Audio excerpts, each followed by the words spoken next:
Year after year, June keeps happening, and so June Safety Month keeps happening too.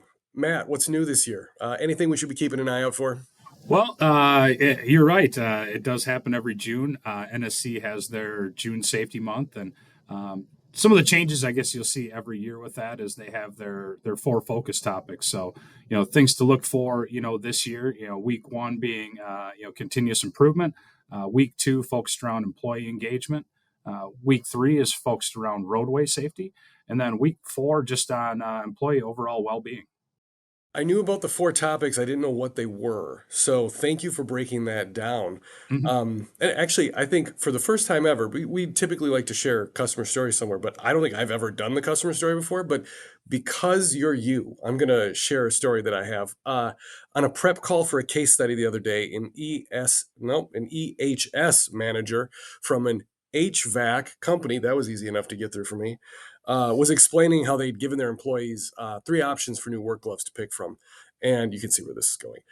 They wanted employee buy in for the new gloves. They wanted the people to say, hey, I had a hand in picking this, a hand, haha. They had the top of the line, the middle of the road, and then a budget offering. And as the bodyguard sales manager, I bet you can guess which glove was picked. But can you guess why? Yeah, well, as you said, as a bodyguard sales manager, I sure hope they chose the bodyguard option there. They did. Yeah, well, that's good. That makes this call a little bit easier then. Um, yeah, I mean, and there's any number of reasons, why that could have been picked, and I think this kind of goes back to the employee engagement piece. We talked about around June Safety Month, really getting the users engaged, and that's a core belief around our entire safety program is that employee engagement piece. When we get out and we do assessments, we assist our customers with the trials. Um, because at the end of the day, it's the users, the people on the floor that have to wear these gloves all day, every day, and the more we get that engagement, it generally comes down to which product functions the best, and which gets the greatest user acceptance. So price becomes less of an issue in the conversation, I guess. When we're getting that employee engagement, we're getting that feedback on the product and how it performs, in those real world applications. Well, unsurprisingly, you pretty much nailed it on the head. And you know more about the production side of things, so I feel like it's fair to ask, how does the team address specific safety needs when it comes to making bodyguard items? So luckily, in the safety world, everything comes with a standard. So whether it's ANSI, ASTM, there are standards that these products need to be made to. So if we're talking cut resistant gloves, there's a gram score in the TDM test that a glove needs to meet, in order to reach certain cut levels. So as we're looking at that, there are ranges, to some of those things, and we want to ensure that our product is hitting the higher end of those ranges as opposed to the bottom end, so that we are producing the best quality product, for the end users at the end of the day. I see what you're saying there. I feel like, I guess I should say, I've always thought that bodyguard has an unspoken mission of providing the best balance of cost and quality. One, is that fair to say?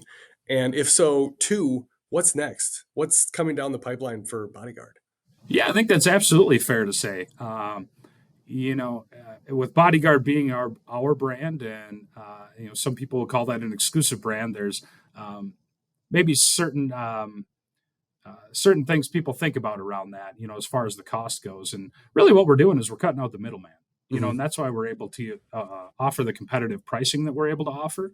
But the product is still meeting the same industry standards, if not higher, than you would get from any of the maybe more well known or national brands that you would think of. What's coming forward in the future? We're continuing to innovate.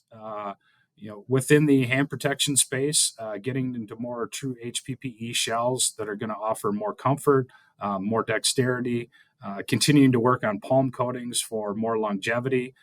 We'll be expanding in our high vis apparel line, hard hats, earplugs. I mean, there's a lot of room to grow. I mean, the brand has been around since 2007.